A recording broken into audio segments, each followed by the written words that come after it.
میں حیرانی سے رام سروپ کی صورت دیکھنے لگا۔ یہ کیوں بپرا ہوا ہے؟ مجھے کچھ نہیں معلوم تھا۔ جانت ہے، ہم اچھی طرح جانت ہیں۔ خود اس چھورا کی جان لے لے؟ کوئی بات نہیں، ہمارا کام ہو جاتا تو بری بات تھی۔ جان لے لی؟ میں نے حیرت سے کہا۔ پھر اچانک میرے ذہن میں چھناکا ہوا۔ چھورا کی جان لے لی؟ کہیں یہ اس بچے کی بات تو نہیں کر رہا؟ چنانچہ میں نے کہا، میں گھر سے آ کر سیدھا تمہارے پاس آیا ہوں رام سروپ، مجھے نہیں معلوم کیا ہوا ہے۔ او پائل چھوکرا رات کو مر گیا، اور ہم جانت ہیں وہ اپنی موت نہ ہی مرا، اسے مارا گیا ہے کہ وہ ہمارے کام نہ آ سکے۔ کس نے مارا ہے اور کیسے مارا ہے؟ میں نے پوچھا۔ مولوی نے بڑوں سے بات کری، ای بولا ان سے کہ ایک گندی آتما کھنڈولا بن گیا تو ہاہاکار مچا دے گا سنسار میں، اسے کھنڈولا بننے سے روکنے کے لیے ایک چھورے کا جیون لے لیا جائے تو اچھا ہے۔ بکواس کر رہے ہو بھوریا چرن، زندگی خدا کی امانت ہوتی ہے، اور کوئی سچا مسلمان کسی مسلمان کی جان لینے کی کبھی کوشش نہیں کرتا، چاہے اس کے پاس کتنی ہی دنیاوی یا روحانی قوت ہو۔ ارے چھوڑ، یہ سب اس مولوی کا کیا دھرا ہے، میں کبھی نہیں مانوں گا۔ معلوم کرتا ہوں کہ اس بچے کی موت کیسے ہوئی۔ میں نے کہا، ارے اب ہم کا لینا ہے اس سے، بھاڑ میں جھونک اس کو، دیکھیں گے اب آگے کیا کرنا ہے۔ ایک بات بتاؤ، کسی مردہ پائل سے تمہارا کام نہیں بن سکتا؟ بظاہر یہ سوال میں نے عام سے انداز میں کیا تھا، لیکن پس پردہ یہ خیال تھا کہ یہ ناپاک روح کہیں بچے کی لاش کی بے حرمتی نہ کرے۔ نہ ہی رے، ہمیں جیتے جاگتے پائل کا خون چاہیے ہوتا ہے، مرے ہوئے سر کا کوئی کام نہ رہے۔ اب تم کیا کرو گے بھوریا چرن؟ نکل جائیں گے اس کے شریر سے؟ تو اپنا ٹھکانہ کر لے، ای چھوکرا تو پہلے ہی مر چکا ہے، تو بدنامی مول مت لے، ہم چلے جائیں گے تو اس کی ماٹی رہ جائے گی۔ میں نے کہا۔ صورتحال میری سمجھ میں آ گئی تھی، وہ بچہ مر گیا تھا، اس کی دیکھ بھال ڈاکٹر انور کے سپرد تھی۔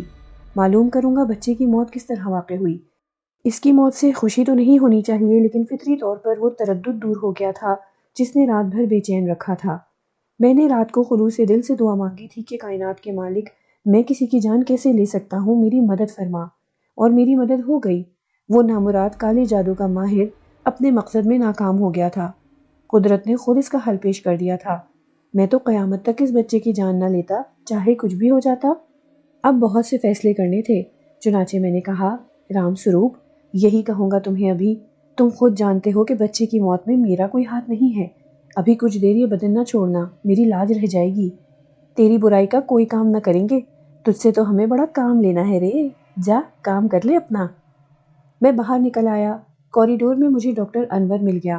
میں نے اس سے بچے کے بارے میں پوچھا تو ڈاکٹر انور نے کہا، بے حد افسوسناک کہانی ہے، بچہ بالکل تندرست تھا، ماں نا تجربے کار تھی، اس کا پہلا بچہ تھا، اس نے بچے کو فیڈ کراتے ہوئے سینے سے بھینچ رکھا تھا، بچے کا دم گھٹ گیا اور وہ مر گیا، ماں نیم پاگل ہو گئی ہے بیچاری۔ میں اسے دیکھ سکتا ہوں ڈاکٹر انور؟ اب کہاں، وہ لوگ رات کو 3 بجے چلے گئے۔ اوہ، واقعی افسوسناک بات ہے، میں نے کہا۔ عجیب سی کیفیت ہو گئی تھی۔ پھر میں دوسرے مریضوں میں مصروف ہو گیا۔ دن کو 2:30 بجے کے قریب ڈاکٹر برہان کا پیغام موصول ہوا۔ انہوں نے مجھے اپنے کمرے میں بلایا تھا۔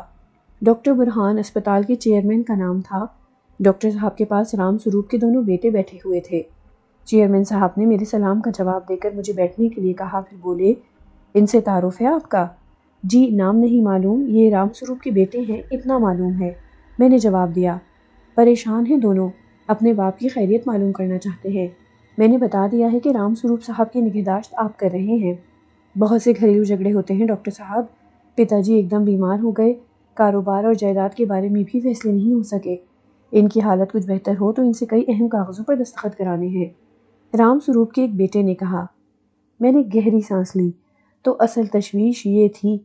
اب جواب دینے میں آسانی ہو گئی تھی، چنانچہ میں نے کہا، میں آپ لوگوں کو صاف بتا دینا چاہتا ہوں کہ رام سروپ جی اب چند گھنٹوں کے مہمان ہیں، ان کا اندرونی نظام فیل ہونے لگا ہے، آپ چاہیں تو انہیں اسپتال میں رکھیں، چاہیں تو گھر لے جائیں۔ میرے جواب پر چیئرمین صاحب چونک پڑے، انہوں نے عجیب سی نظروں سے مجھے دیکھا۔ رام سروپ کے دونوں بیٹے پریشان ہو گئے تھے، انہوں نے کہا، آپ کیا کہتے ہیں ڈاکٹر برہان؟ میں خود ان کا جائزہ لیتا ہوں، آپ لوگ چاہیں تو باہر انتظار کریں۔ یہ کہہ کر چیئرمین صاحب نے اپنی سیٹ چھوڑ دی، وہ دونوں بھی کھڑے ہو گئے۔ آئیے ڈاکٹر کامران، مریض کے کمرے کی طرف بڑھتے ہوئے چیئرمین نے کہا، معذرت کے ساتھ آپ سے کچھ کہنا چاہتا ہوں ڈاکٹر کامران۔ جی سر، یہ پرائیویٹ اسپتال ہے، ہم لوگ پورے خلوص کے ساتھ اپنے ہر مریض کا علاج کرتے ہیں اور کوئی غیر ضروری تاخیر نہیں کرتے، لیکن ہمارے اسپتال کا ایک معیار ہے، اسے قائم رکھنے کے لیے ہم اپنے اخراجات بھی مناسب رکھتے ہیں جو ہمارے لیے ضروری ہے۔ اگر رام سروپ کی حالت خراب بھی ہے تب بھی ہمیں اپنی کوشش جاری رکھنی چاہیے۔ میں جو کچھ کہہ رہا ہوں اس کا مطلب آپ یقیناً سمجھ رہے ہوں گے۔ میں نے کوئی جواب نہیں دیا۔ ہم دونوں کمرے میں داخل ہو گئے۔ رام سروپ آنکھیں بند کیے پڑا تھا۔ ڈاکٹر برہان اسے چیک کرتے رہے۔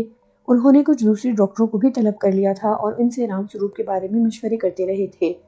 پھر کچھ دیر مشوروں کے بعد انہوں نے مجھ سے کہا، میرے اندازے کے مطابق تو حالت پہلے سے بہتر ہے، آپ کو اس کی موت کا شبہ کیوں ہے؟ بس ایک اندازہ ہے، میں نے جواب دیا۔ چیئرمین صاحب نے دوبارہ کچھ نہیں کہا۔ تھوڑی دیر کے بعد ہم رام سروپ کے کمرے سے باہر نکل آئے۔ میں اپنے کاموں میں مصروف ہو گیا اور چیئرمین صاحب اپنے آفس چلے گئے، لیکن کوئی 15 منٹ کے بعد ہی مجھے چیئرمین صاحب کا پیغام موصول ہوا۔ انہوں نے مجھے رام سروپ کے کمرے میں طلب کیا تھا۔ میں سمجھ گیا تھا کہ یہ طلبی کیوں ہوئی ہے۔ کمرے میں پہنچا تو رام سروپ کے بیٹے، 2 ڈاکٹر اور خود ڈاکٹر برہان اندر موجود تھے۔ یہ لوگ رام سروپ کا معائنہ کر رہے تھے۔ برہان صاحب نے مجھے اشارہ کیا اور میں ان کے قریب پہنچ گیا۔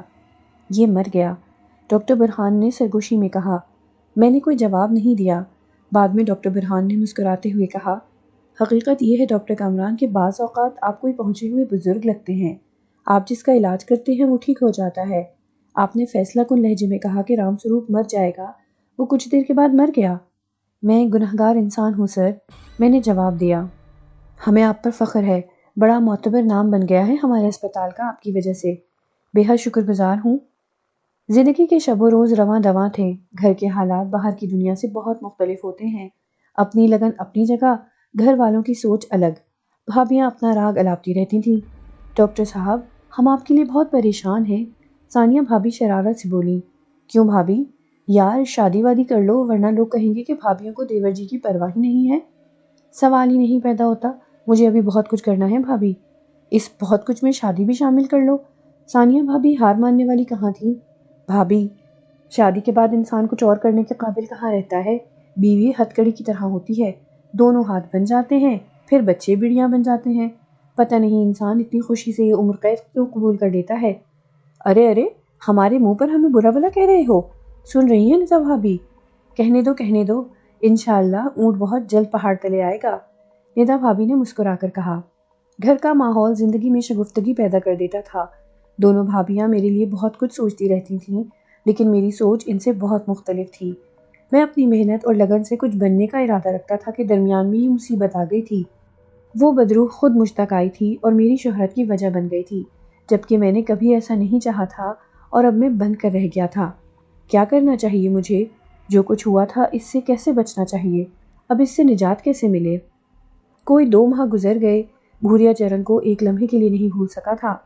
اس کی وجہ یہ تھی کہ مجھے جس مریض پر بھی نگراں مقرر کیا جاتا تھا، اس کی بیماری مجھے پتہ چل جاتی تھی اور میرے علاج سے وہ ٹھیک ہو جاتا تھا۔ اس دن بھی ایک مریضہ کو دیکھ رہا تھا، وہ ایک خوبصورت نوجوان لڑکی تھی۔ میرے طریقہ کار کے مطابق اسے معائنے کے لیے خاص کمرے میں لایا گیا تھا۔ وہ بے ہوش تھی۔ میں نے اپنے کام کا آغاز کیا تو اس نے آنکھیں کھول دیں۔ میں چونک پڑا۔ تبھی وہ مکروہ لہجے میں بولی، ہاں ہم ہی ہیں۔ اس کی آواز میں نے پہچان لی تھی۔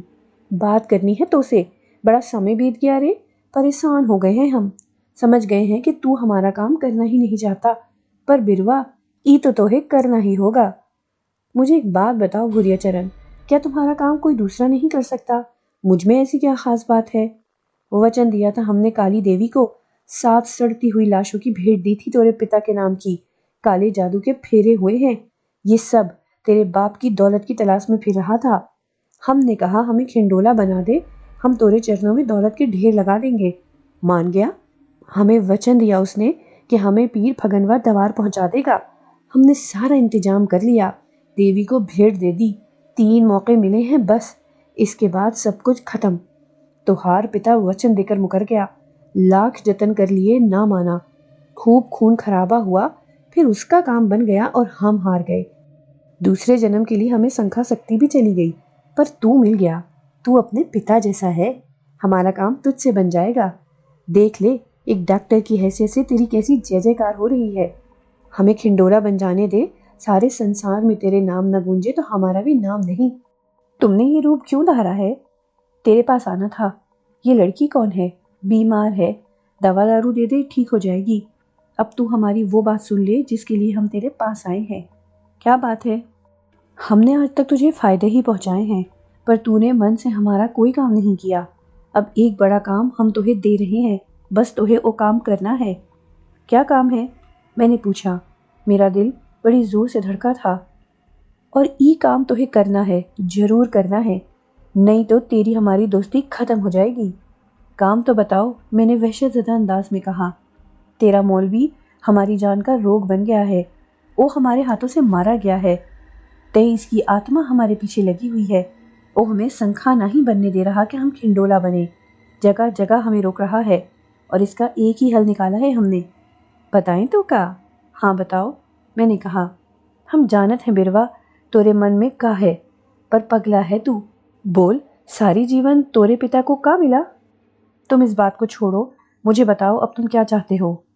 رات کو 3 بجے مولوی کی قبر پر جا، ہم باہر ایسا ماحول بنا دیں گے کہ کوئی قبرستان کے پاس بھی نہ پھٹکے۔